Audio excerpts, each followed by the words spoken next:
केरल में Nipah virus से 6 लोग इन्फेक्टेड हुए हैं, जिसमें से 2 लोगों की मौत हो चुकी है और 4 लोग इन्फेक्टेड पाए गए हैं जो अभी हॉस्पिटलाइज्ड है।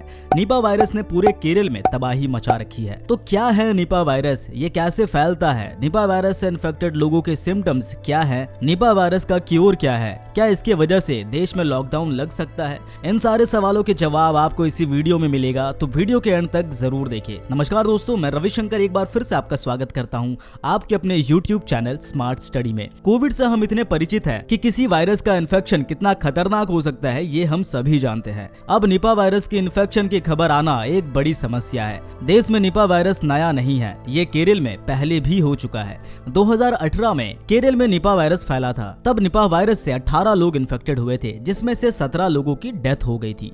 2018 में ये वायरस कोझिकोड डिस्ट्रिक्ट में पाया गया था। इस बार भी निपा वायरस से इन्फेक्टेड के केसेस इसी कोझिकोड डिस्ट्रिक्ट से आ रही है। तो चलिए समझते हैं कि आखिर ये निपा वायरस है क्या। निपा वायरस एक जूनोटिक वायरस है, यानी निपा वायरस एनिमल से ह्यूमन में ट्रांसफर हो सकता है और फिर ह्यूमन से ह्यूमन में भी ट्रांसफर हो सकता है। कोविड का वायरस भी जूनोटिक वायरस ही था। अब हम निपा वायरस की बात करें तो निपा वायरस फ्रूट बैट यानी फ्रूट चमगादड़, जिन्हें उड़ती लोमड़ियां भी कहा जाता है, ये इस निपा वायरस के वाहक होते हैं। ये वायरस सबसे पहले मलेशिया के एक विलेज निपाह में पाया गया था, जिसके बाद इस वायरस का नाम निपाह वायरस रखा गया।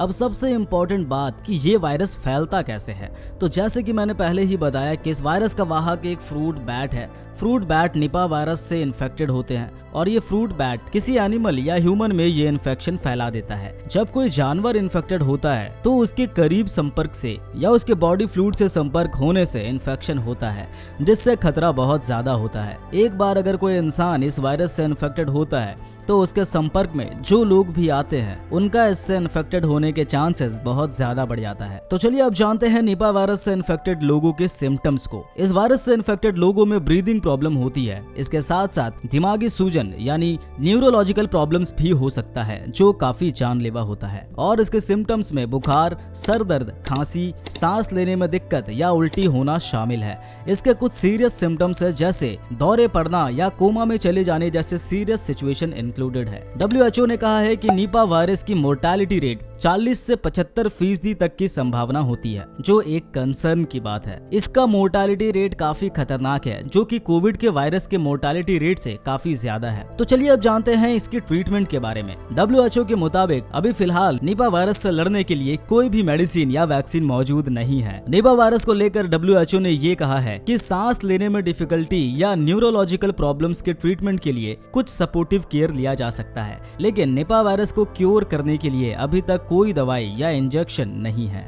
WHO का ये कहना है कि निपा वायरस से बचने के लिए या उसे खत्म करने का एकमात्र उपाय है लोगों में जागरूकता फैलाना। WHO का कहना है कि लोगों को जागरूक बनाने या सिखाने के लिए कुछ स्टेप्स लिए जाएं, जैसे उन्हें इस वायरस की पूरी जानकारी हो और इसके इन्फेक्शन से बचने के लिए कुछ पर्सनल केयर बातों का ध्यान रखा जाए, जैसे खाने से पहले फ्रूट्स को अच्छी तरह से धोएं, इन्फेक्टेड पर्सन के संपर्क में ना आए, ये सभी चीज फॉलो करने की कोशिश करें और अगर इन्फेक्टेड व्यक्ति के संपर्क में आ भी गए तो सावधानी बरतें। अब अगर हम निपा वायरस की वजह से लॉकडाउन की बात करें तो जैसा कि हमने पहले ही समझा कि ये निपा वायरस कितना खतरनाक है और इसका मोर्टालिटी रेट कोविड से कहीं गुना ज्यादा है।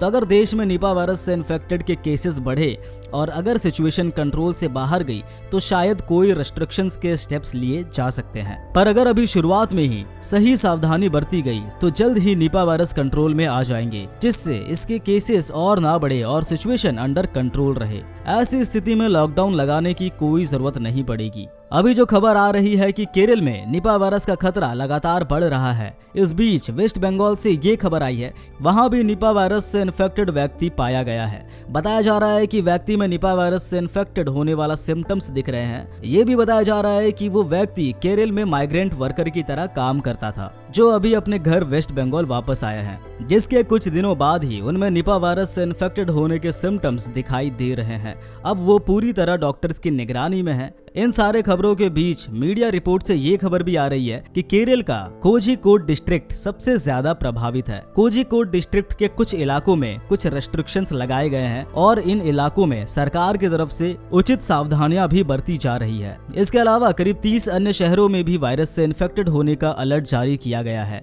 हालांकि राहत की बात यह है कि पिछले 2 दिनों में किसी नए मामले की पुष्टि नहीं की गई है। तो आप सुरक्षित रहे और नियमों का पालन करें, जिससे इन्फेक्शन का खतरा ना बढ़े। वीडियो पसंद आया तो इसे लाइक करें, चैनल को सब्सक्राइब करें और अपने दोस्तों के साथ जरूर शेयर करें। मिलते हैं स्मार्ट स्टडी के अगले वीडियो में, तब तक के लिए नमस्कार।